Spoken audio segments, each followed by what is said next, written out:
Hi, I'm Becca Otis from Five Lines Pottery in Monroe, Washington.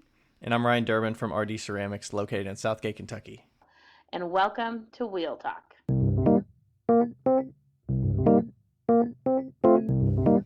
Hey guys, we've loved answering all of your questions so far. If you'd like to hear your question on the podcast, please send them to us on Instagram at wheeltalkpodcast or by email to wheeltalkpodcast@gmail.com. Thanks. Hi, Ryan. We're good. Hi, Becca. Hi. How was your day today, Ryan? Work was very productive. Oh, good. I don't know if this is... So some days as like a software developer, you're just like beating your head against the wall for like a day or 2 days on like one problem. Yeah. That should be the most simple thing, and you just try this thing, it doesn't work. You try that thing, it doesn't work. You try that thing and it doesn't work. And then people are still pinging you for other stuff that they're dependent on you to like get this one thing done before you can continue on to the next thing. So it's like beating your head against the wall, and then when you finally figure it out, it's like, hell yes. And then you just like walk off and you're like, all right, I'm going to take a 15-20 minute break and like get away from this thing. Yeah, you gotta walk away. So you just have that moment when you finally figure it out, and then you leave the day before or 2 days before and you're like, that's not out. Like, I have to just continue to suffer through this until I figure it out. Yeah. So I had one of those yesterday and it was pretty good. So today was like smooth sailing. Nice. And besides that, I was telling you before this, I went over to the gallery at the Pendleton Art Center for the Clay Lines. Yeah. We have a studio in there that we've installed track lighting in. And we're getting to the final stages of getting it hooked up. We did the install of like the actual... struts in the ceiling that anchor it so that you can like screw it into that so that it comes down like 2 or 3 feet down from the ceiling, and then you have the track that goes, one way, and then you kind of link it all together. So we got all that hooked up like a month ago or a few weeks ago, and then we're to the point where the electrician is getting things hooked up, and we're like putting fixtures in, and like some of the fixtures aren't turning on, so the tracks aren't linking up, and there's a disconnect. And so, electrical shit. And we got about half of the track working. I feel like tracks are really confusing. And the thing is, I didn't know that. I thought it was very intuitive. Like, okay, you have the male, you have the female, you stick it together. But it's not that easy, because you have, like, one side of the track has one strip of wire on it, and the other side has 2 strips of wire. And I didn't realize that. So you have to put the male and the female together in a very certain way. Yeah. Or, like, flip the whole track around, so that it's like one long circuit. But if that's wrong, then you've got to like flip the whole track around 180 degrees and like reconnect it. But when there's a bunch of things in the ceiling, it's not easy to just flip it around. So yeah. Whew. So we got about half of it done, and we have an event on Friday. So ooh, exciting. They're gonna try to finish the rest of it on Friday during the day while I'm working. So yeah, we'll see what they get done. But yeah, that's another one of those like beat your head against the wall, but it's like electrical stuff. Yeah. And it's like fighting the sunlight so you can actually see what the hell you're doing in there, because you don't have lights in the entire room. I don't miss working at a gallery, I'll tell you that. Don't miss it at all. So, yeah, that was my day. And I just got back and ate some popcorn, and we're talking now. So, well, there you go. All right, how about you? How was your day? Well, you already know this, but... Well, okay, I'll start with the good part about today. I delivered one of my wholesale orders, and it almost covered my entire rent. Damn. So I'm really excited about that. It was a good moment in time. Then, last night, or this morning, at 1 a.m., I got a really clever idea to post a video on TikTok that was me pulling a handle and telling a story about the first time I ever had to teach a man how to pull a handle. Slightly inappropriate, not really though. Suggestive. And it currently has 3.2 million views on TikTok. And then some weird sound got hooked up to it. And I've been monitoring comments all day, and it's been terrible. And then I did a live today, and everybody was like, can you pull a handle for us? Can you pull a handle for us? And it was horrible. So I did that to myself. I am aware of that. And it is stressful. Like, are you just going to become the one that whenever you're on, people are just going to remember you and, like, ask you to pull handles? Think it's going to last that long? Tell me, say that again. So do you think you're just going to become the person that whenever they see you on a live or something, they're just going to be like, can you pull a handle? God, I mean, I hope not. I thankfully have some regulars on my lives, and they were like, do you want us to field comments for you? And I was like, yes. I was muting. Like, throw out the bullshit ones. Yeah, and I give was you real muting ones. everybody that was asking me to pull a handle. I don't mess around with that type of shit. But yeah, I mean, it's fine. And then there was this weird sound that got connected to it that, like, the whole video became about the sound and not the video. So that's why it's viral, which is kind of crazy. And I just kind of wish that I was back to 20,000 followers instead of 25,000 followers. So that happened to me today. Yes. So, also I'm drinking wine, so I might be drunk by the end of this.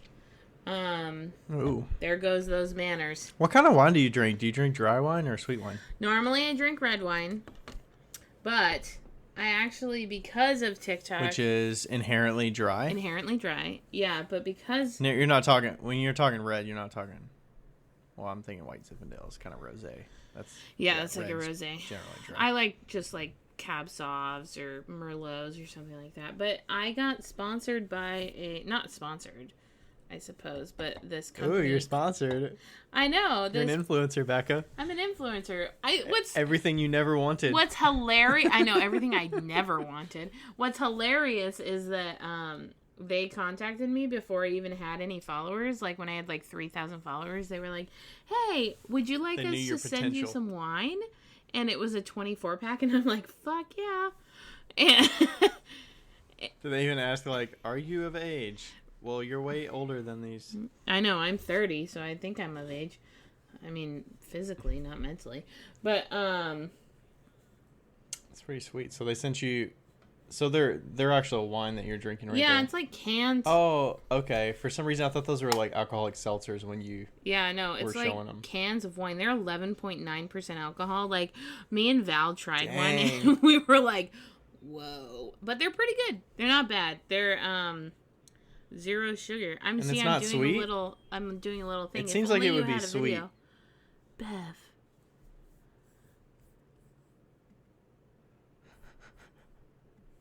We're breaking up today. That's great. A lot. Which is weird because my internet's plugged in. I think it sounds fine. I can hear you just fine. I know. I think it's your side. Or my side, obviously. That. But anyway, yeah. So I've been drinking these. I got 24 of them for free. And since I don't like to pay for alcohol. I mean, that's pretty sweet. Who's going to turn down free alcohol? No one. But honestly, though, they're really good. They're made in California. They have the company's owned by a woman, which is great. And if you use my code, you can get 20% off. Which is? SuperPotLady20. And you know what? They didn't even pay me to do this on this TikTok. Actually, they didn't pay me at all. They gave me wine. This isn't TikTok. This is a podcast. See, we're already going downhill. See. What's the actual company name so they know what to search for if they want it? BEV. BEV. The rosé is really good, and I actually really like the California Sauvignon Blanc. It's funny because I was doing some research on this company, and they, I can't remember exactly what, but the lady needed to raise some money, and so she started just having, like, raging parties at her house, but, like, fun ones where they, like, dressed up and they would, like, raise a bunch of money, and that's how she, like, started the company, and I was like, that's freaking awesome. Cool. Yeah. Like themed parties? Yeah, like themed parties. Like dress up like stupid or whatever. I thought I was like, that's cool. Anyway. Yeah. Ryan! What are we going to talk about? What are we talking about today?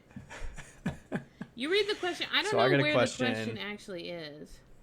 The question came into our Wheel Talk Instagram. And we just got this big influx of new people on our Instagram, which is really cool. We did? And I believe it was because, I mean, do you remember what our goal was for the year? 1,000. Was our goal 800 followers for the year?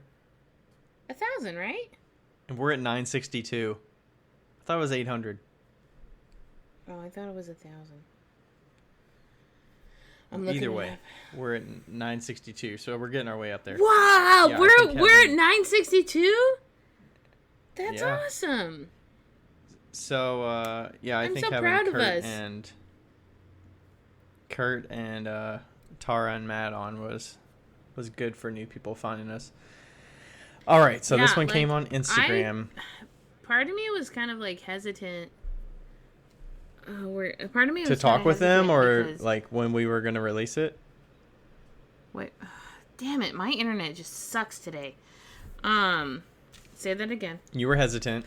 Oh, I was hesitant, to like why? do like interviews with famous people because I just feel like that's kind of the norm, and I like really want, and I think we both agree. I mean, correct me if I'm wrong, but I think that we both want kind of authentic look. Not that famous people are not authentic, they totally are, but finding people specific to certain categories, whether that be somebody that has like 2,000 followers or somebody that has 95 billion followers, so I think it's just about talking to them about things that you can get some of their personalities out and get some authenticity and get some honesty, so that it's not too filtered, or they don't feel like they have to tiptoe or anything like that. Totally. I just want to make sure that we get also, I mean, like, I hope this doesn't come to as offense to anybody. I do not mean it in offense to anybody, but I want to make sure that we interview people that nobody knows about, that, and I think that interviewing people that have been interviewed multiple times is great, but a lot of people have heard those things. And what's cool about, like, when we interviewed Kurt was that we talked about stuff that he didn't ever talk about on his other interviews that he did. So that was really awesome. Right. And I feel the same way about Tara and Matt. And so that is something that I feel like we are succeeding at. Yeah, I think getting past the, hey, you have a lot of Instagram followers, how do you get a lot of Instagram followers? Yeah. There's more value that they can provide than that. Yeah, for sure. Okay, so read the question, because I don't have the question. All right, so this came from Arvarna. Let's see, what is her name? Arvarna Lowe. I guess that's her first name, Arvarna.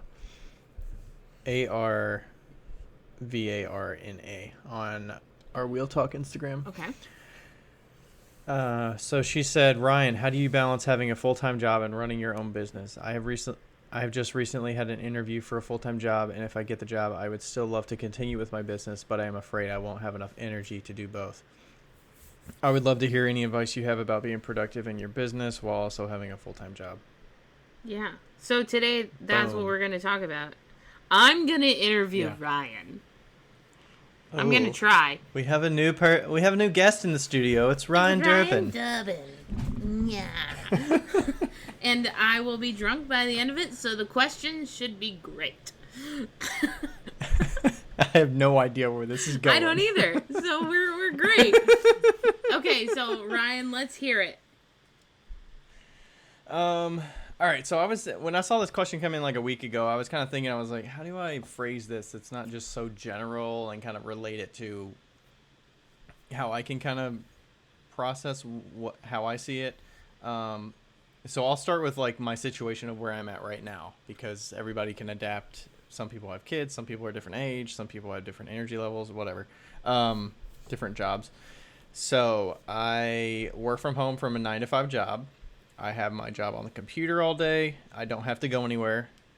I don't have to spend a lot of time getting ready. I sleep about 7 to 7.5 hours a night. Wow. And I'll sometimes start the day showering to refresh my day. Otherwise, I'll get up, get going, and start with like a cup of tea, get going out of a handmade mug, and somebody else's handmade mug from my collection. I have a home. I have 2 cats, and I have a wife. So no kids. That is very introverted. No kids. My wife is an introvert. So, she can have her own time and, like, whatnot, and she works. And then I have my studio at home. So that's kind of like the skeleton framework of what I'm working in. Okay, so what I was kind of thinking about this, I kind of related it to, you're talking about energy, I was kind of relating it to like a battery. And the way I see it is like my battery starts at full in the morning. And then anything I do throughout the day is going to take energy away from that battery and start to slowly drain it. So that's where I have to, my day job's going to drain some of that battery. What's up? For people that don't know, I'm raising my hand. Before you get into this, I want to ask if you love your job, your regular job, or if you like it, or if you don't like it. Like, are you content with it? Like, what's your level of love for software? What is it? Software development, web development. I would say I'm on the above average like. Mm-hmm. So I'm between like and love. Okay, cool. Okay, continue. Yeah. That obviously does play a factor. It does, for sure. And the pay is really good, so that's probably what bumps it above the like. Yeah. It's worth it. For sure. Definitely worth it. So, yeah, I was kind of thinking, okay, anything I do takes away from that battery level throughout the day. So, some things that I do, I try to conserve that battery by avoiding unnecessary, like, rabbit holes that you can get into. Whether that's like getting sucked into like a YouTube video that'll drain 2 hours of your day and then you're set back, or looking at like politics or the news or whatever. Like, I tend to just generally stay away from all of that. Mm-hmm. And there's a lot of people that are very like active in that, and they, share posts and they dig in and they read a lot of stuff. Yeah. And then usually I see their stuff like a week or two later and they're like, I am so drained. Does anybody have any happy posts? And they just like drain all their energy. Yeah, I for sure definitely feel that way. Like, I'm fine with being educated about that, and sometimes I'll dig in, but I don't get angry about most things like ever. Yeah. And maybe that's because I just let stuff kind of roll off and I don't like take it personal, or I don't like say, why could they do that? Or why does this have to be like this? It's just like, for me, it is what it is. And I try to like say, I take care of what I can control. If I can't control it, then like I don't stress about it generally. So that kind of stuff can get you in rabbit holes and kind of drain your energy unnecessarily. And that just like sets off your day. Like even I had like an interaction a week or two ago that was just, I think I made a comment on somebody's post or something that was like in that realm of being like political or whatever. There was just like a comment asking a question or something. And the issue was I didn't fully read what was said. Okay. So it was on me. Like, I didn't fully read what it said. So I maybe didn't even need to respond, or they responded and like told me something, and then they came back at me a little bit hard, and I was like, oh, it like put me on my heels a little bit, and I was like, oh shit, like what's going on?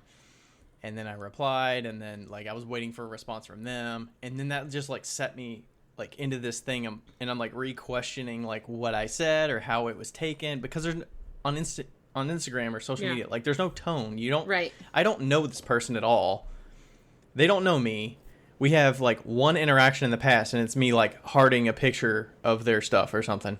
Right. So I don't know this person from Adam. Like, is it worth setting my energy level and like messing me up? And it probably set me off for like 25 minutes because I was like questioning what they were saying. Like, how did they perceive this way? So that they like said I was mansplaining is essentially what it was. Oh. And then I was like, okay, whatever. I got to get away from my phone. Hey, welcome to a life with anxiety. And then I like took a shower and I was like, okay, I'm not going to worry about it. And then I got back and I kept like looking at my phone to see if there's a reply or not or whatever. It's my entire life. So like, I'm sure people like live in that realm all the time. So people commenting negative things and all this stuff. It's just, that is draining. So, can I just say something really quick? Sure. I definitely have been learning about this a little bit. And I agree. I 100% 150,000% agree. If you can get off your phone and like just not like engage until a later moment in the day, it is so much more better. So much more better. So, yes. And some of it's like, if somebody says something to you, not to react immediately, because, like, letting it sit a little bit and, like, saying, okay, let me not worry about that. Totally. Or like, what's your intention? What is your reply or your comment? What are you expecting to get out of it? Right. Are you trying to, like, educate? Are you trying to put someone in their place? Are you trying to, like, you didn't think about this? What about this? Or... I don't know. In this realm, I feel like some people are trying to, like, change people's minds. Right. And, like, the amount of budging that's going to happen from that is, like, it's just going to drain you, and it's going to negatively impact what you're expecting to get out of it. Definitely. On average. I think that being ignorant is one thing, but being aware, but just not willing to indulge. Indulge isn't the right word, but I don't know the other word for it. I mean, it sounds like you don't... Feeling like... I mean, some people probably feel like they have to engage or else they're being complacent. Or they're like, being silent. Like, being aware of something is one thing, but engaging is another. So, yeah, I agree. Yeah. And there's just so many people. There's like 1 billion people on Instagram. Like, what's the... Yeah. So... Generally not draining batteries from that. And then I would say I do little things to recharge my batteries throughout the day. So that could be just taking a break during my work day and, making my morning tea, or like sitting on the porch, or watering the plants. I really like watering the plants. So that's like a good 20-minute, like, reset my brain so that I'm out of whatever I was doing. Yeah. If I need to, like, walk away from this problem I'm facing on the computer, I need to, like, walk away and reset. Your mom called you just keep going at it. Your mom called you the plant whisperer. A plant whisperer. Yeah, so like watering the plants is good. Going for a walk, taking a lunch break, or like playing with the cats for 10 minutes is enjoyable because you're just focused on that one thing. You're just kind of like playing around, whatever, and then it just resets your brain. So clearing my head, and then I would say I also try to set my phone to do not disturb during the workday so I can have selective, like, interruptions. Okay. So if I do find myself grabbing my phone throughout the day, which is just, it's a habit. I am, like, on my phone a lot. So, whether it's turning on do not disturb or flipping it face down so I can't see the screen, or putting it out of my eyesight so it's like under my table, but I can't see it immediately so that I could just easily grab it. Like, that makes it easier so it's out of my reach and I can choose when to pick it up. Yeah. Because I can just be answering emails and answering texts and answering Instagram questions or comments or whatever throughout the entire day and just get nothing done. And then I feel guilty for not working, which I should because I'm not working. I feel guilty because this is basically my life. Continue. So that's kind of the whole battery metaphor, I guess. And I feel like getting all those things out of the way and not getting, I don't know, is that a trained thing that you have to train yourself not to, like, get upset when you see online stuff? Like, choosing who I follow probably plays into that too. Like, as I'm scrolling on Instagram, I'm not following pages that are sharing, like, hateful stuff or whatever. I don't know. A lot of these posts recently that are coming out that are, like, reposted in stories, like, I'm not following accounts like that because those kind of things, like, if I'm scrolling through and I read, like, that just gets you sucked in. So, yeah, that's the whole battery thing. Let's see, what else? I don't know. Do you want to talk about, like, how I mean, I guess normally throughout the day, I'm kind of like, I'm pretty much locked off throughout the week, 9 to 5 every day, pretty much locked off. Like, you have a schedule, right? Do you write down your schedule, or is it like, well, I mean, you've been doing it for like 4 years, right? So is it kind of just set in stone? Yeah, I mean, I've been working from home for probably like 6 years. Yeah, plus. I think I think So, schedules are really important. Like, you should talk about that a little bit. yeah, I mean, I guess I just kind of think, okay, 9 to 5 is blocked off. Like, I know what I'm going to be doing. Do you have a lunch? I know it's not a scheduled lunch. I can take lunch whenever I want. Generally, I wake up at like 9 o'clock to start at 9, or like 9:15 to start at 9, and I'll get going. And I'm not a breakfast eater, so like I said, I'll have my tea at probably 10 or something like that. Get some black tea to get some caffeine in there, and then I'll usually eat lunch about 2 o'clock. I don't know. Okay. Oh, wait. That's during your lunch, what do you do? Or whatever. Oh, usually I'll be sitting at my computer, but I'm not really tuned in. I'll usually listen to a podcast during that time. Oh. So I'm just eating and listening. Do you go through podcast phases? Like, where you don't listen? Like, do you go through phases, like, where you don't listen to podcasts? I do that. I'm just wondering if you do that. Yeah, it could be, but generally if I'm during my lunch, I'm not going to be doing anything else. Like, I'm not going to watch a show or something during that time. Comedy? I have in the past, but I'm not going to, like, watch a TV show during that time. Just because, I mean, I could, but it's just going to drain my battery or whatever, and I'm not going to, like, go sit on the couch to eat my lunch. But yeah, I'll usually have my computer, like, within reach so that I'm still online and somebody can say something if they want. But yeah, I usually get about, I don't know, 30, 40 minutes to eat or whatever. Or I'm just like, hey, I've got a meeting at 2 o'clock. I'm going to start making my food at, 1:30 so that I can, like, get down there and get done before this meeting starts. Yeah. Or it'll be 1:45 and I get the notification, hey, you got a meeting in 15 minutes. And I'll just go down and, like, start making my food in 15 minutes. And then I'll just eat while I'm on the meeting. And you're a cereal guy, right? Because are your lunches cereal? Let's be honest. No, it's usually... No, it's not cereal. I don't eat cereal for lunch. I love lunches. Like, generally, I'll usually eat, like, a deli sandwich and a cup of yogurt. Like, yogurt with some chia seeds in it. And then I'll cut up a piece of fruit. Like, right now, I'm eating peaches for lunch because it's seasonal, so that's good. Wow, you're so Otherwise, healthy. I'll probably have, like, an apple or... let's see, like apple or something else. Usually apples are pretty popular, I feel like you're a 70-year-old man trapped in a 29-year-old body. Everything that you just and then some chips or maybe a Nature Valley bar. Like, what you're doing right now is my goal for my future, to, like, eat a sandwich at lunch for like daily. Well, it's usually just, like, free for all because we don't have a lot of leftovers all the time, so. Yeah. I mean, I'll admit, I have just, thrown a Totino's pizza in the oven for lunch, too, and just had a Totino's pizza. They're the shit. Yeah. I mean, it's so easy. It's like 15 minutes and we're done. If Totino's pizzas were available to me every single day, I would eat them every single day. I mean, they're like $1. They're so good.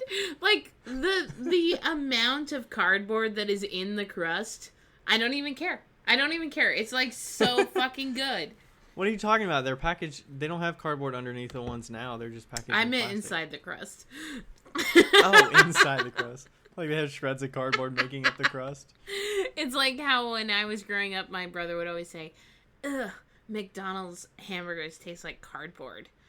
And that's how I feel like Totino's. But I could eat 20 Totino's in a day and still not be sick of them. They're so good. I'd rather eat Totino's than eat Little Caesars pizza, personally. For sure. Like 150%. Like, no thanks. And they have the little squares of pepperoni. Like, those are the shit. Ooh, so good. And it probably serves like 3 people or something. You mean one? Well, I mean, like, actual serving sizes that it says on the package. That's like eating a bag of salad. Everybody knows you eat. Oh, sometimes I will have half a bag of salad too. You only eat half? Well, it's like, if it's like usually we get the chopped like Caesar, so it's like you piece it together. It's like a kit. Have you ever had the Southwestern one? That one's really good. The orange one. No, we get like the Asian one before, which is The just purple one, that like one's good. more cabbage with pieces of tortilla. I don't want to give myself away, but I'm a kind of a bag salad connoisseur. Yeah, the Southwestern chopped salad is super duper good if you like cilantro. What's the dressing on that? It's a cilantro lime. Cilantro. Ooh, that sounds good. It's so good. And if you, I buy popcorn chicken and then fry it up in the air fryer and then throw it inside and eat it with it. So fucking good. Oh, that's good. Yeah, super duper good. Okay. Yeah, so that's my lunches every day. So the thing is, my lunches are pretty good. My dinners suck ass. Like I'll be done at 5 or 5:30, whatever, working. Yeah. And then I'll usually eat a bowl of cereal right after work normally. Okay. And then I'll go down to the studio from like 6 to 11:30 at night. And usually I'll come up and I'll be like, all right, what do I want for dinner? I'll either throw in a Totino's, I'll do a bowl of soup, I might eat a bag of popcorn. He was eating a bag of popcorn before we started this. Yeah, so like that's my shitty meal. My lunch is very structured and like organized and like good-ish. And you weigh like 0 pounds. I hate you. And my dinner is shit. So yeah, 2 meals a day. 2 meals a day. So 2 meals a day. So you 2 cups of so tea. you pretty much okay, so correct me if I'm wrong, but you get up, drink tea, eat lunch, work, eat dinner, which is a shitty meal, usually Totino's, cereal, whatever. It's like a snack. But that's like right at 5, right? Like you're like right after you're done working. Yeah, it's like bowl of cereal, snack at 5. And then snack, yep. So like it's like a normal day of work. Like you get off of work, so if you have a normal 9 to 5 job that you have to go to, it would just be like coming home or whatever, yeah. Yeah, like eating dinner, and then after you eat dinner, like that's when your pottery life, quote unquote, begins. Yeah, I mean, I wouldn't call a bowl of cereal dinner, but I just call that a midday, like, post-work snack. Mm-hmm. I don't know. Okay. Or I'll just eat a handful of peanuts or something like that. Okay. So yeah, and I'm generally down there from 6 to 11:30, midnight, 12:30. I don't know. So you're working like, what? How many hours is it during the day for a regular job? 9 to 5. 9 to 5, 8 hours. 8 hours. And then you if work you want another. to subtract the lunch, it's 30, 40 minutes of lunch. So we'll say 7 hours. 7.5 hours. Yeah. So 7 hours working, and then you work. And then I work from, we'll say 6 to. It's been late. Let's say 11:30. 11:30. That's probably less, but yeah. So we're talking like 5.5 hours. Mm-hmm. 5.5 hours in the studio. It's not every single day because I teach on Mondays. So okay. Monday night is get off work and then I head over to Baker Hunt about 5:30 and we teach from 6 to 9. And then I'll get home and I'll pretty much eat something. And I'll have like a couple hours ish to do something. So I'll either like waste time on social media. I'll probably be on social media actually because I'm not on it during teaching and I'm not usually on it like at the end of the workday because I got to get ready to go teach. Yeah. So I don't have a ton of time on social, or I got to like get a post ready in that time after I get home. So I might do a post on Monday night at like 10 o'clock, or I might do one at like 5 o'clock before I go teach because I'm kind of like off the phone during teaching. So, but yeah, we'll say 5.5 hours Tuesday, Wednesday, Thursday. Yeah. And then I'll probably I might, depending on the week, I might be working, I don't know, a couple hours on Friday. If I have a show the next day, like I'll probably be packing a car up, so I'll do at least a couple hours on Friday. Okay. And then we'll say Saturday, over the weekend, we'll say 10 hours is probably good during the weekend, Saturday and Sunday. Do you take a day of like no pottery? Not really. I mean, it depends on what we're doing. If we go like to see my parents in Louisville, I mean, I won't be doing pottery obviously, but if we're not really. No. I mean, Monday is kind of my day because I'm teaching. I'm not Right. really. You're not really doing anything. I'm not really making my own stuff. Yeah. And a lot of the times on Mondays we do podcasts when you get home. Yeah. So. Yeah, so podcasting is the other time in my week that I have a couple hours to do something different.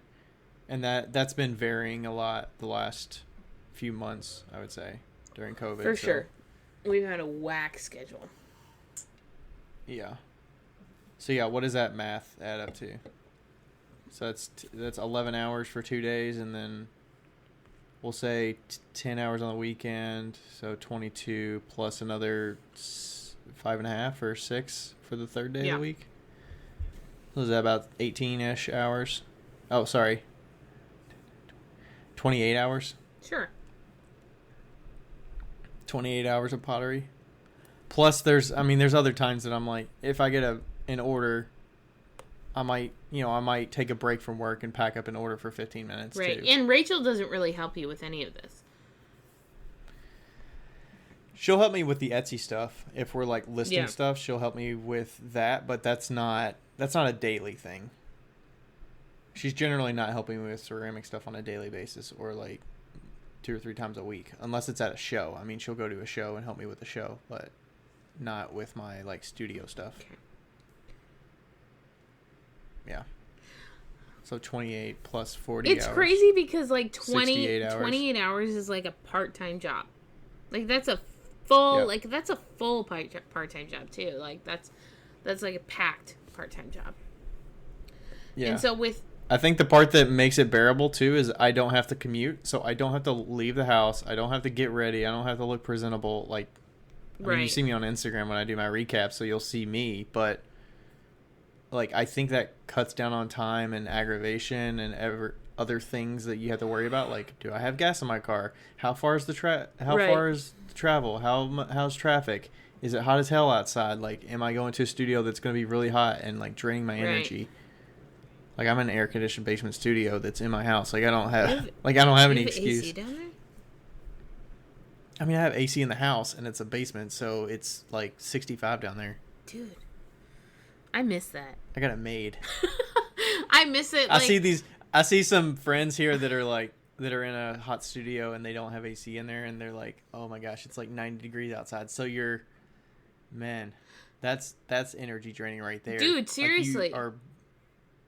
Like, it's unbearable to go to a studio and work when you're like so worried about staying hydrated and staying cool. Yeah, I used to advertise my studio as hot pottery instead of hot yoga. Like when hot yoga was super popular, I'd be like, "Hey, we have hot pottery."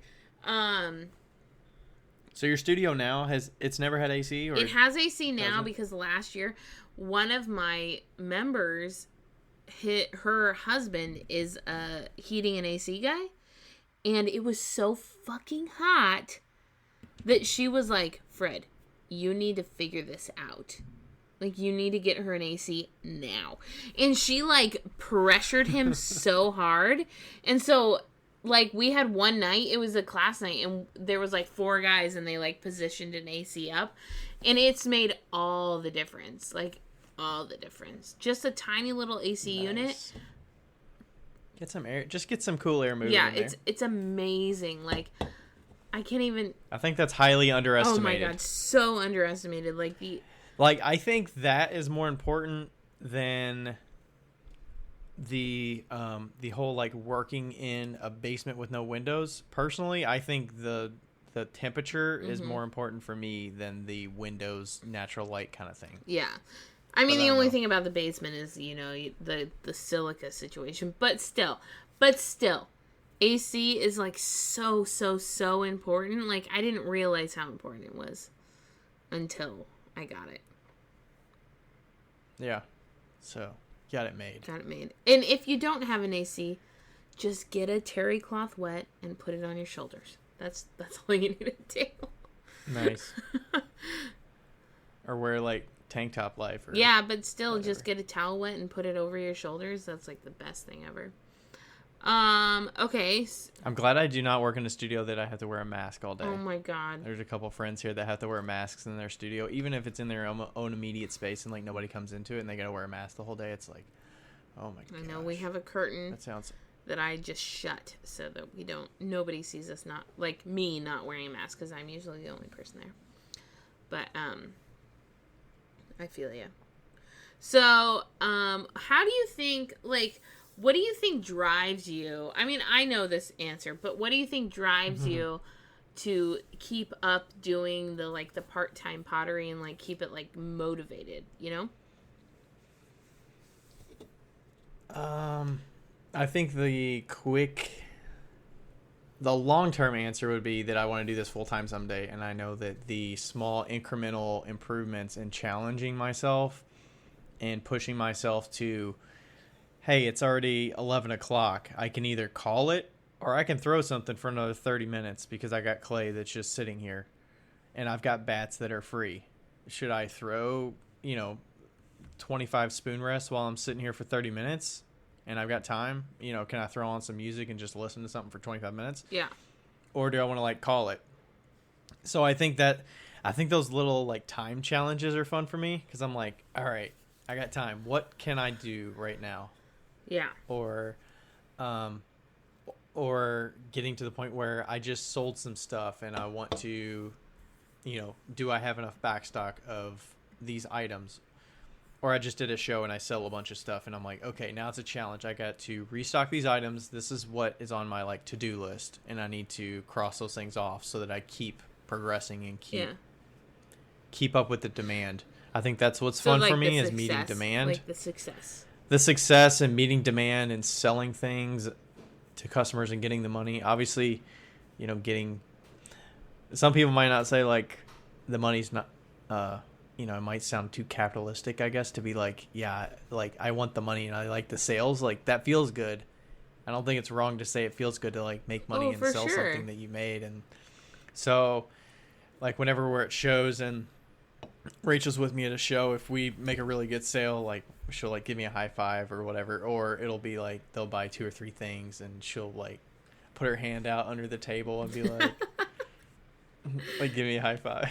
So we, like, celebrate those little things, and I think that's what's one of the drivers. Yeah. In addition to, like, hey, I want to do this full time someday. But I mean, I don't know. I also don't have a timeline on it. I'm not like, I need to make this much by 2 years from now. Yeah. And if I don't, then I'm a failure. It's like, no. I know that the North Star is full-time someday. And I say someday because it's like, I don't know, it could be 5 years, it could be 15 years. Like, I don't know, and I don't care. Like, I know that I keep going and I keep progressing and I keep pushing myself with keeping in mind that, like, I don't want to burn out and I don't want to exhaust myself so much that I don't like it, or I'm, taking on custom orders to chase the money, right, but I'm not enjoying it. I think I'm getting more comfortable with saying no because I have a very select amount of time. I have a full-time job. I have other things that I want to commit to. So when I do have time to commit to pottery, I do want to be doing things that I enjoy and making things that I like.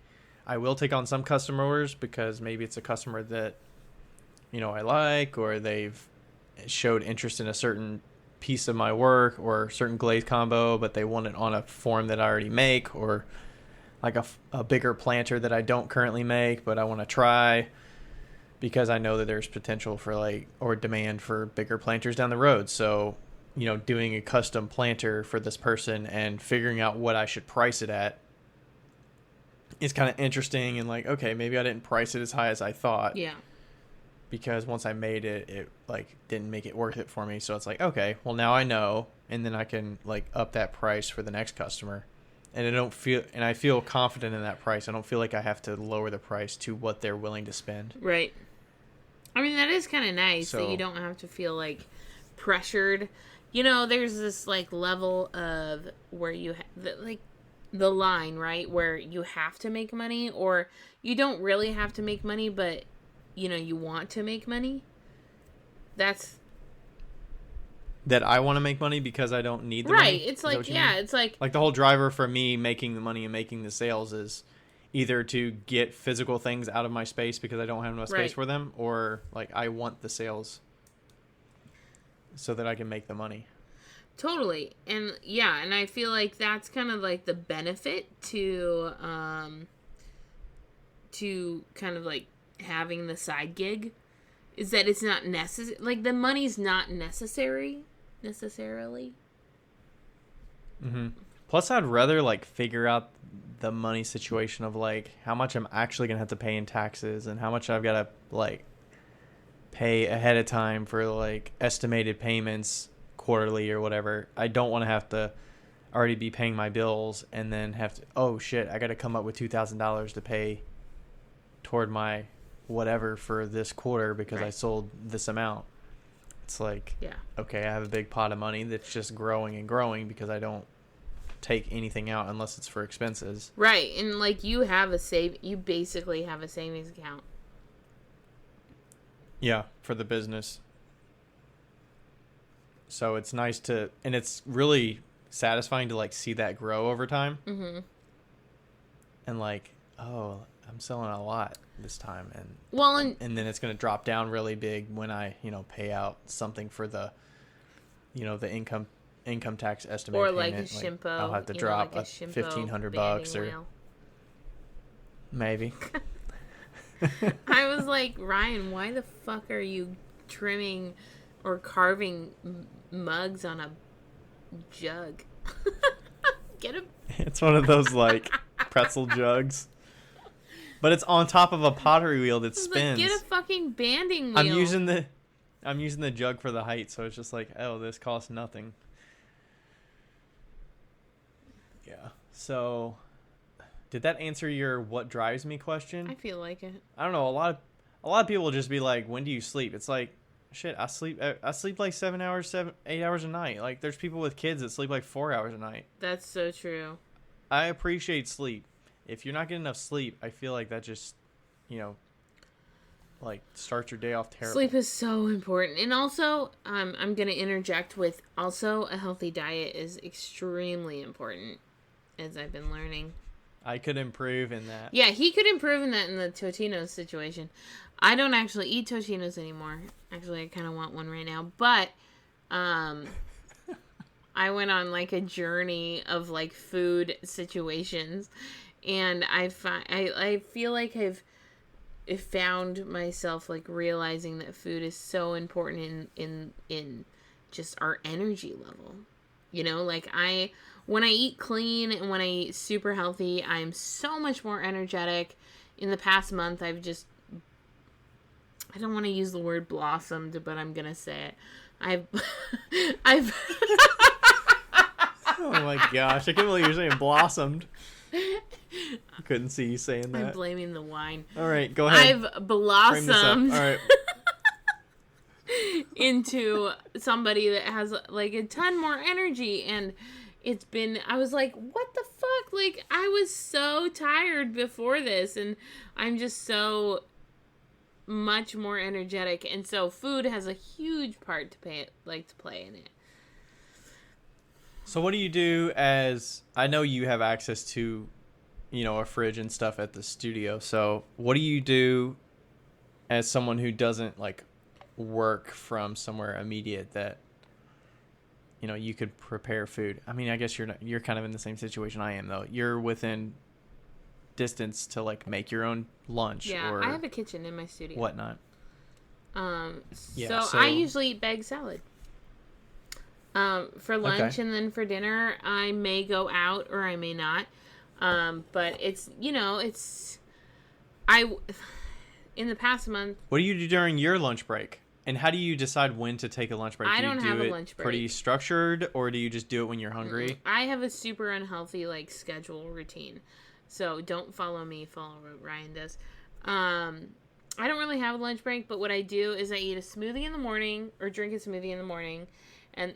What time are you getting up? I get up at like, okay. I'm average. supposed to be interviewing you, but I'll give this a pass because I feel like it's kind of important. So I wake up at about 9 to 10. And I don't eat anything until about 11 to 12. And around 11 to 12, I'll drink a smoothie that I make, and I have a plant-based protein shake, powder, with fruits and vegetables and spinach, and I'll drink that, and it's super good. That's your smoothie? That's my smoothie. That you're... Okay. And then in the afternoon, like, well, that's like about 12, and then maybe about like 2. So do you consider that your lunch, or is that like your late morning late morning brunch? Dinner? Late morning breakfast. Sorry, my bad. I'm a little bit drunk.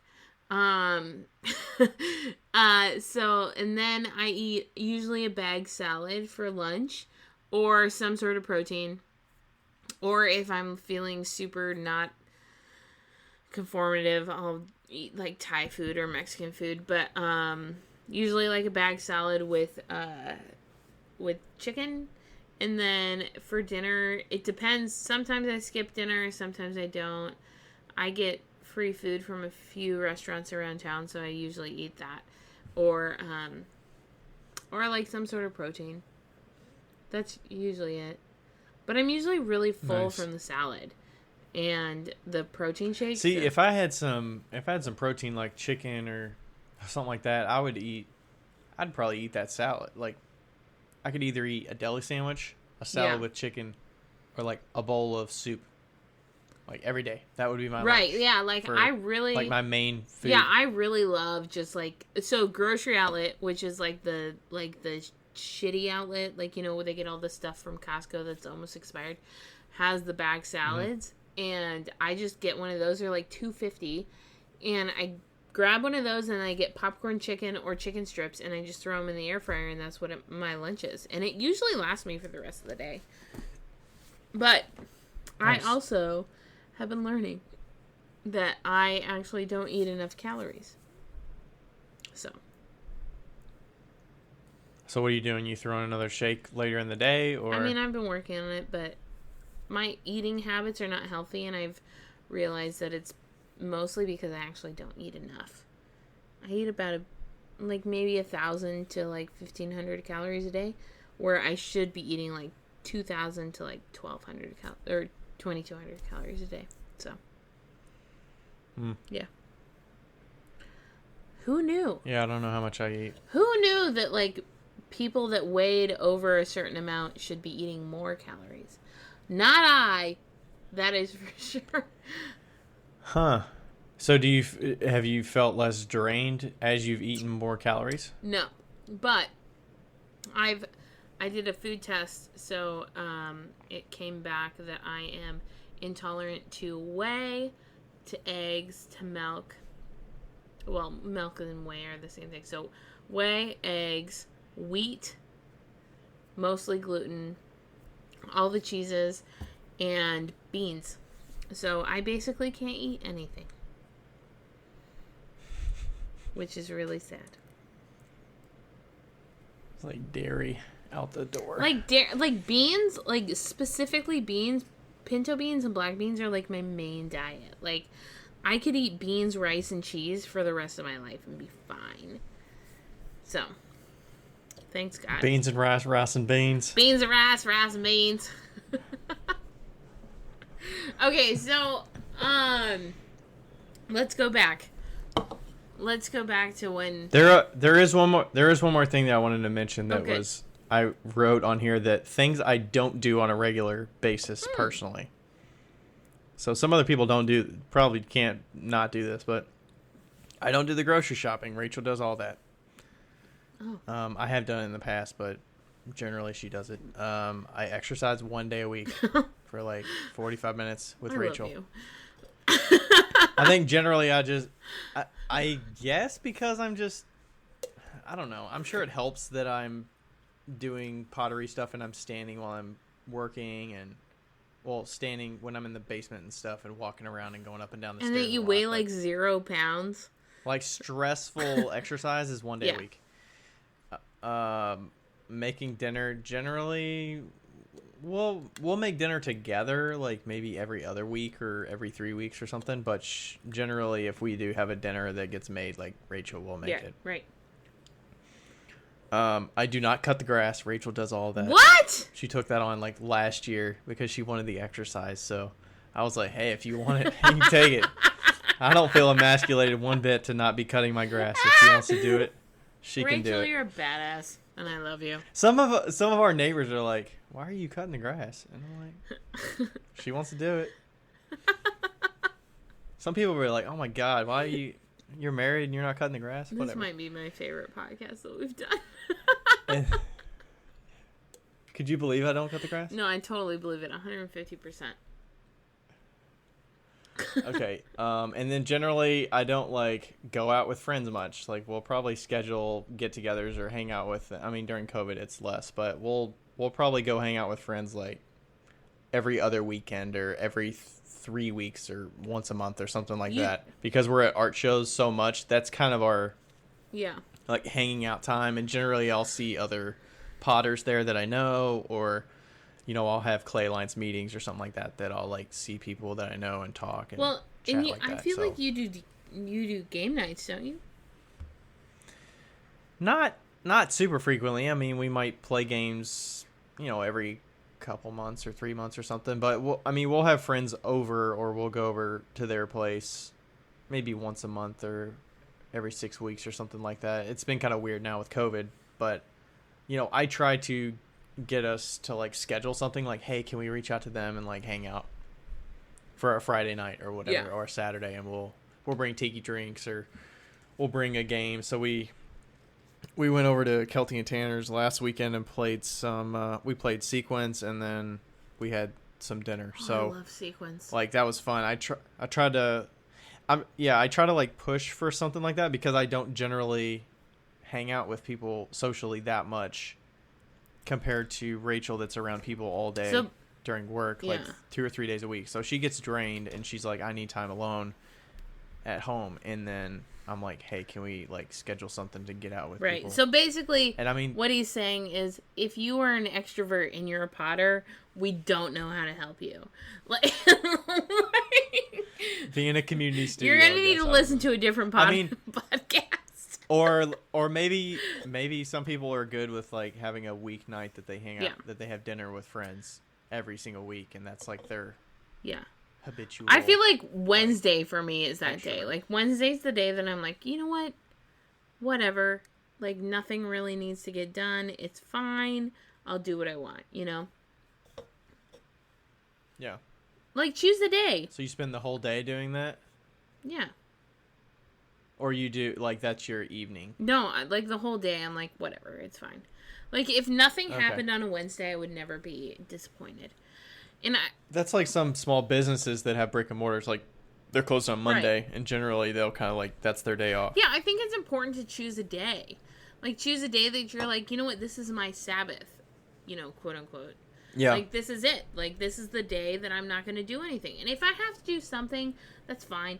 But if I don't do anything, I'm not going to feel guilty about it. I think that's the point. Like, don't feel guilty about not doing work on a specific day. Yeah. I think so. I mean, some days I will. I feel like I have to. I'm very scheduled, obviously. So I feel like I almost have to schedule something like that, or like have it in mind. Like, hey, I've been doing shows 2 of the last 3 weekends. Like, we need to plan a date night and like go out, or we want to like we're going to a cider event on Saturday. Yeah. At a brewery that's just got a bunch of ciders and stuff, and then we're gonna hang out with friends before that and like just kind of walk their dogs and stuff around, and do that. So it's very like scheduled and structured in that aspect, but it like keeps it top of mind so that I have something on the calendar. So that I'm not just gonna willy-nilly like ad hoc say, hey, do you want to hang out for 2 hours tonight at 8? Like, I'm not gonna do that. Right. Yeah, I totally do that. Yeah. I'm like, hey, I know what to expect for tonight. So even if I come back and Rachel has this thing to ask or whatever, it's like, can you help me with this project for 2 hours? It's like it throws me off, and I'm like, can I do like half of it, or can we like do it on this day so that it, like I know it's coming beforehand? Otherwise, I'll like have my night planned in mind because it can like push back the other things in the week, and I don't know. Maybe that's just like I need to give in on some of that stuff and just be like, all right, like I can do what I need to do and help her. You do. Versus, but also, Do you ever,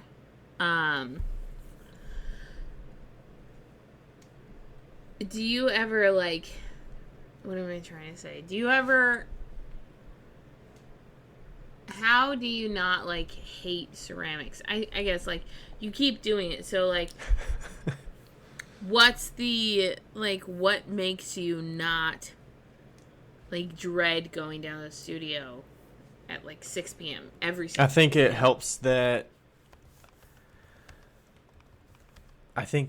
figuring out what parts of the process that I don't like doing, like trimming or wedging and cutting clay off the block and prepping it that way. Like, if I have somebody, I have an assistant that helps prep clay, and, she'll come, and if I have 2 or 3 buckets of clay that are not ready to go, that are empty, that's one less thing that I have to worry about, getting ready. If I can say, hey, can you help me get this clay ready? Or I don't like mixing glazes, so I'll have them do that.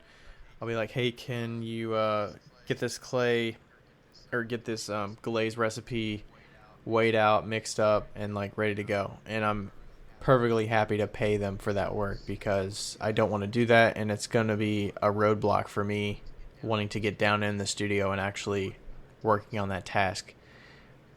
If that becomes, like, a hurdle for me, then I'll try to either offload it or adjust how I tackle that.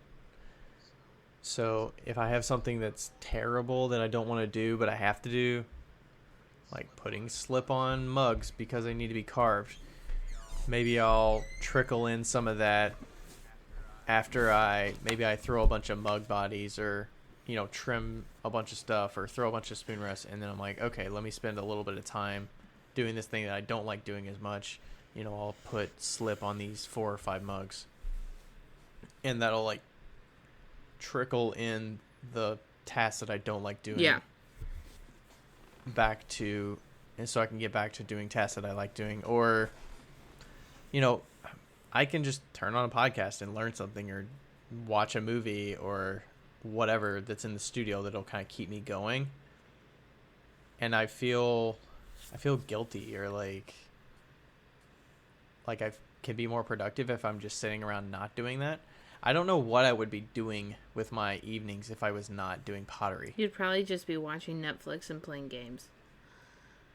Like, I would feel guilty doing that. I could play video games. Like, I've done that in the past. I used to play video games back in college and stuff. Yeah. So I could be doing that. But at some point, it's diminishing. It's like, what are you actually getting produced? Yeah. Like, I have no idea what my life would look like if I, like, didn't do pottery on the side. Totally. No idea. I don't know how. Let's see. Are you asking specifically about, like, certain parts of the process too? Like, are there certain parts of the process that I just don't like? That, I mean, I think figuring out how you can manage and make it bearable to do the parts that you end up doing. Yeah. And also, like, for bowls, I don't trim inner feet on bowls. I just trim it and it's flat. It's right, like, whatever. You don't like trimming, so you just skip that part. Yeah, so I just, I tap center the bowl, and then I trim off and round the bottom edge, and I use a rib to, like, smooth it and make it nice and soft, and I sign it, and it's done. Like, it's just sitting and waiting. Yeah, And I think go on. The part of ceramics is, like, there's so many steps in the process that you could be glazing one day, you could be throwing the next day, you could be loading a kiln the next day. Like, you don't have to do the same thing every day. So for me, it doesn't get monotonous and boring. Right. Just because I can change what I want to be doing. Like, if I want to glaze because I'm excited about restocking those items that I'm out of, or, I just want something that's super easy and it keeps my hands clean, and, like, I just want to, like, do some glazing to, fill the next kiln. Like, that could be easy for me, and I just want to spend 3 hours doing that. Or it's something that I just want to, like, pick up and throw spoon rests for 25 minutes.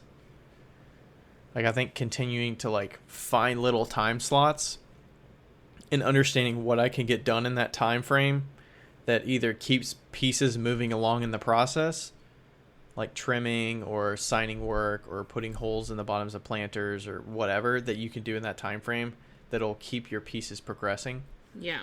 toward an end point. I think that's kind of what, and that's, I mean, time management, I guess, is probably how I'm able to actually get so much work that's in flight in various parts of the process. That's kind of what I mentioned in my Instagram post today.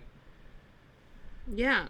Like some people will work start to finish on pieces, and when they sell it, they're completely out of stock. Like I probably have 400 pieces that are in a finished state right now.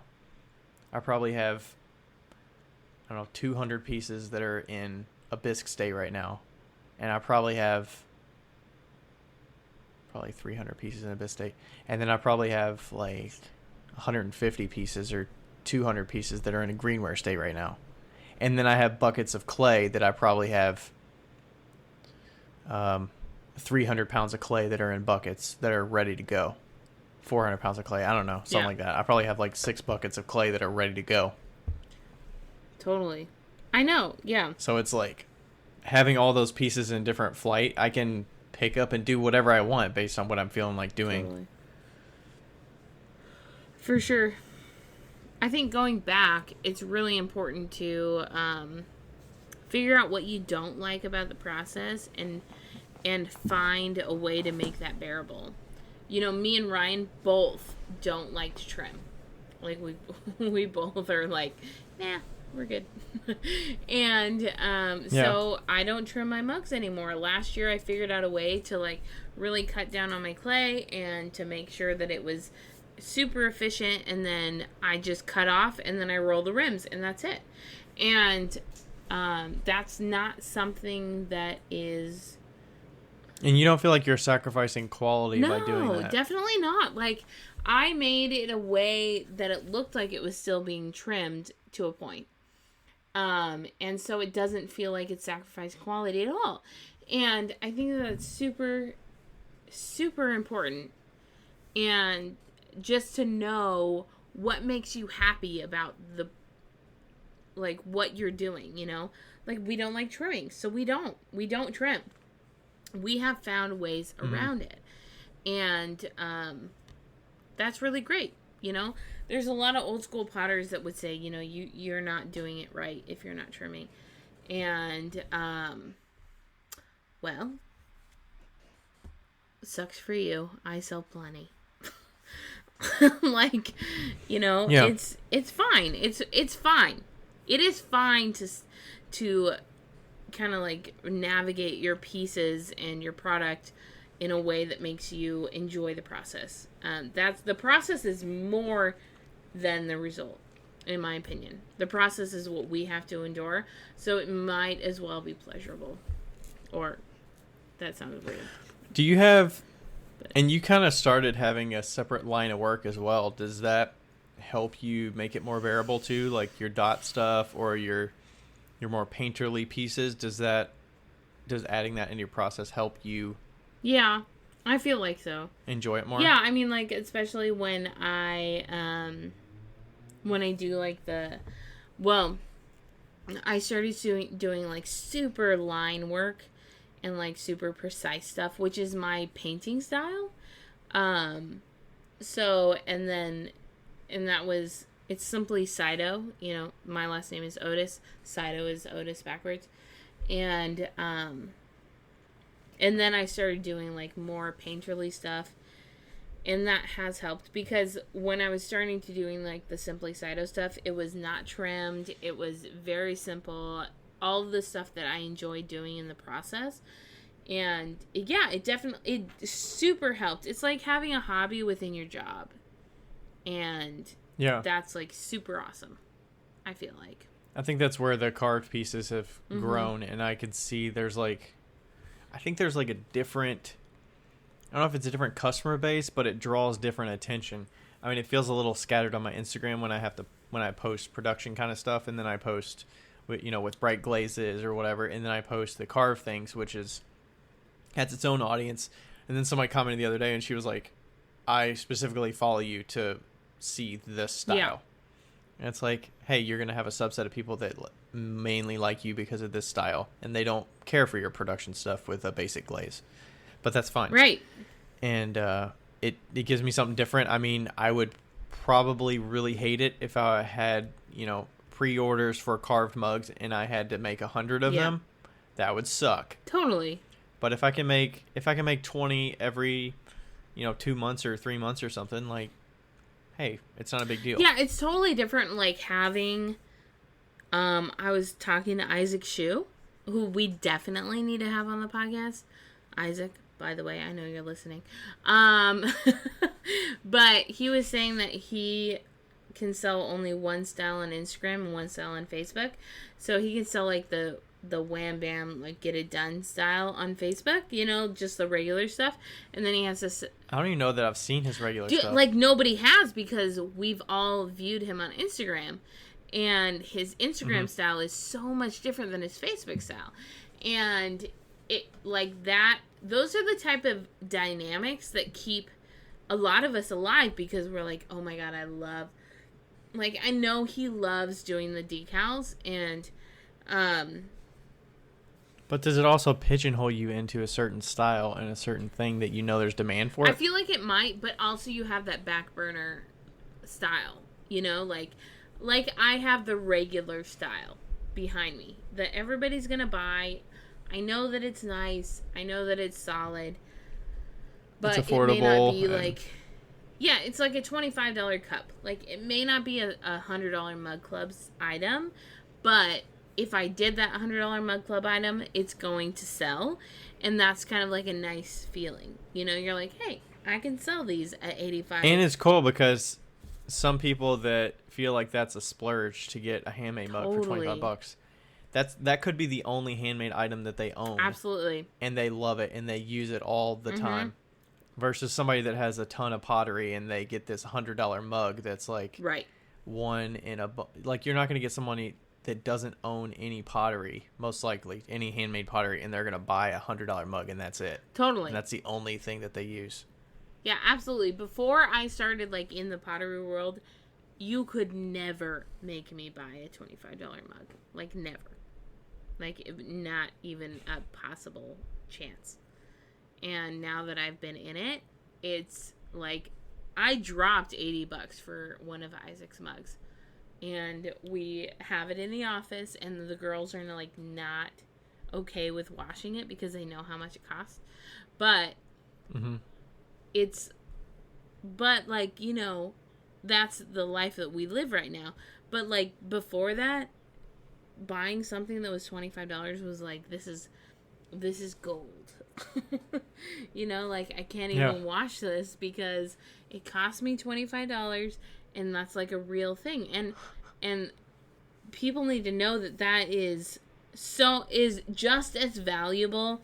Someone cherishing a $25 mug because it costs $25 is just as valuable as someone cherishing a $100 mug because it costs $100. It doesn't matter. Exactly. It doesn't matter. Yep. I'm a little bit drunk. I'm sorry. What other questions do you have for me, Becca? Well, we've been at this for like an hour. Let's see.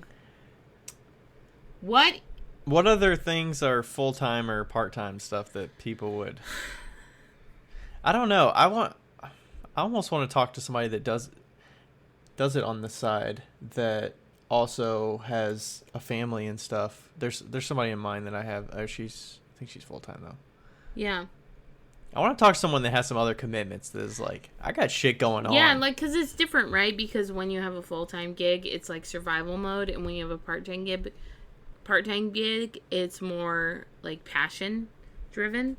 So yeah, I'm for sure down. We should find that person that I don't know who it is. Plus I feel like it's so, like, I have room to be selfish and like worry about I need to do pottery because I don't have other dependents on me. People depending on me. I mean, I have the 2 cats, but their feeders are automated. I don't have to get up in the morning and feed them. We don't have to feed them at night. We have automatic feeders. Right, like, and their food costs like $20. Easier. Like, who cares? So, I'm curious to talk with someone that has other commitments that are like, I get up and I work out every morning, because if I can't work out, then I am not functional or something like that. So they have to do that at 4 a.m, and they work all day, and then they come back and they're like, all right, then I gotta get dinner ready and put the kids to bed and stuff like then they're ready to go at like 8 p.m. and they have from 8 till Right. 10 o'clock to do something, because they got to get in bed so that they can get up in the morning at 4 a.m. Totally. Yeah, no, I'd love to talk to somebody who has kids and who's married, who's married and has kids, or who's not married and has kids, that is doing this part-time to, supplement income. It'd be great, because you're not supplementing income. You are adding to your income or adding to your hobby. Mm-hmm. There's people that do this on part-time that they need that money to live, and it'd be interesting to talk to somebody about that. So if you're listening, hit us up. Oh. You look like you're struggling, Becca. I'm struggling a little bit. Your eyes are very close to shutting. Hands on face. The only thing that I've been thinking about, for the past 10 minutes, is that I really want pizza.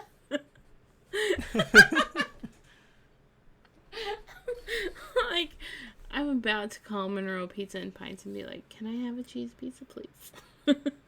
Well, it's only 8:30 for you. Yeah, it is. It's 11:30 for me, so you can get It'll some probably food. happen. I'll probably walk over there.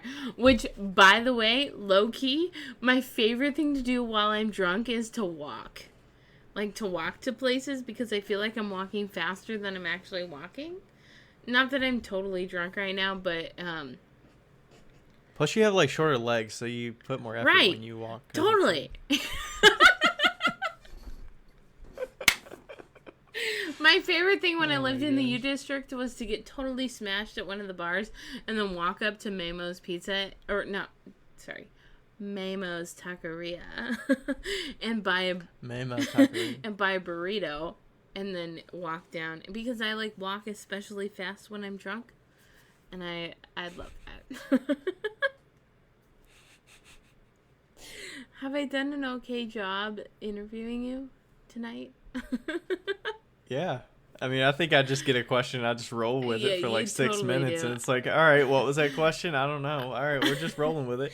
I feel like you could interview yourself.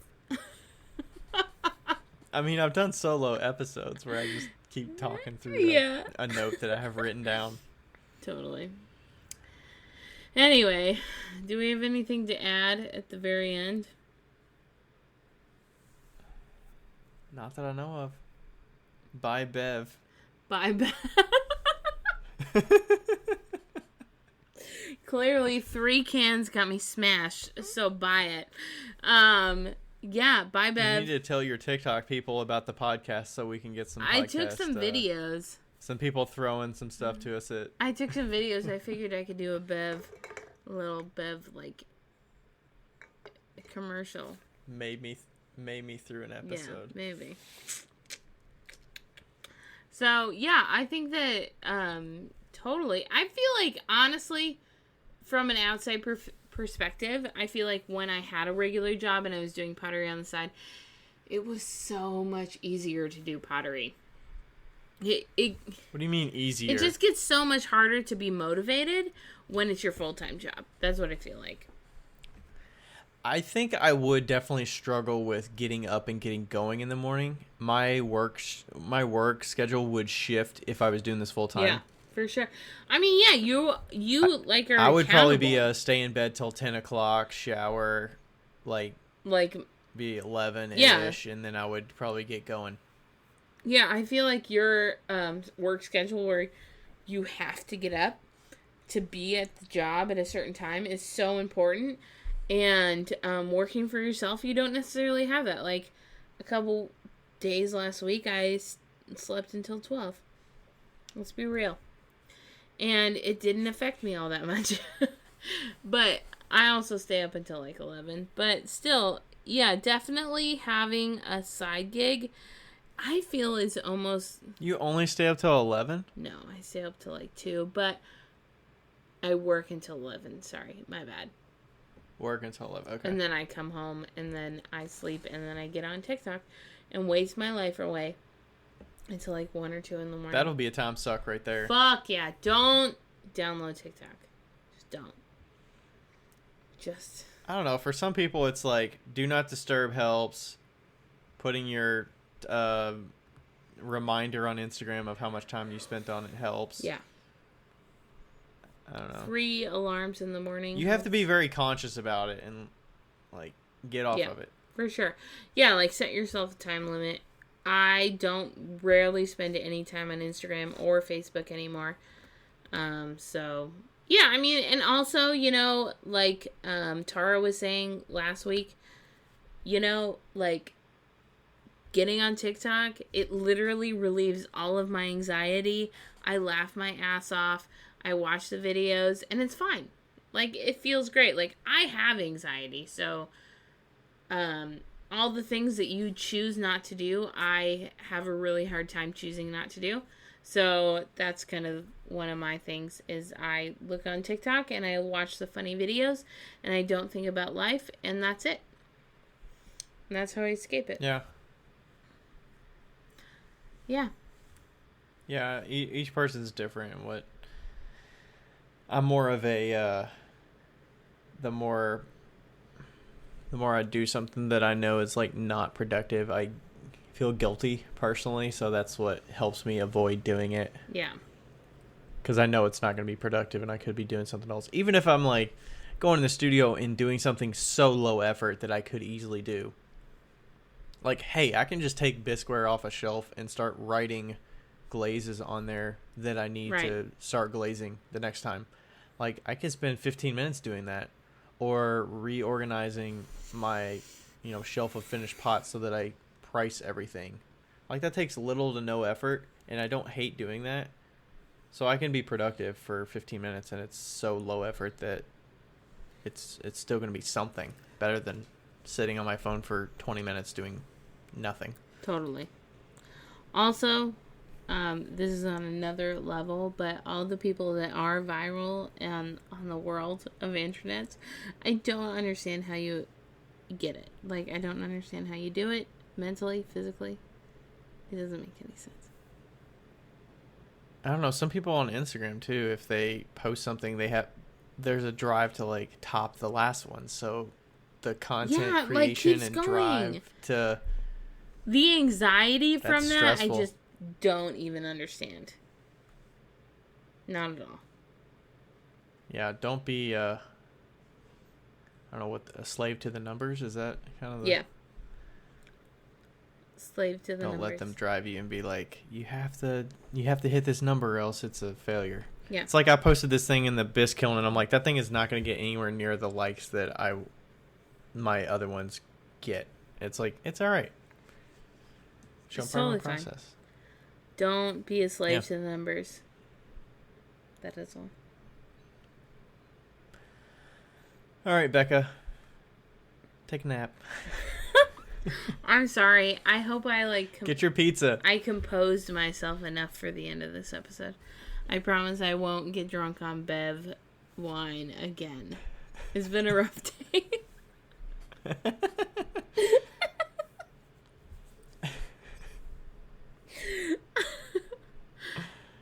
Okay. And with that. Bye. Bye. Thanks for listening.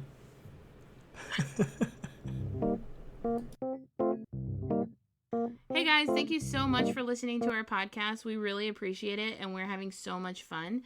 If you want to follow us individually on Instagram, you totally can. Ryan's Instagram handle is @RDCeramics, and mine is 5 Lines Pottery. That's the number 5.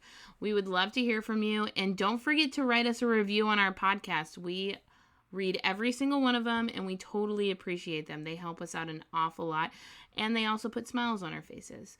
I hope you guys continue to listen, and we love you. Thanks. Bye.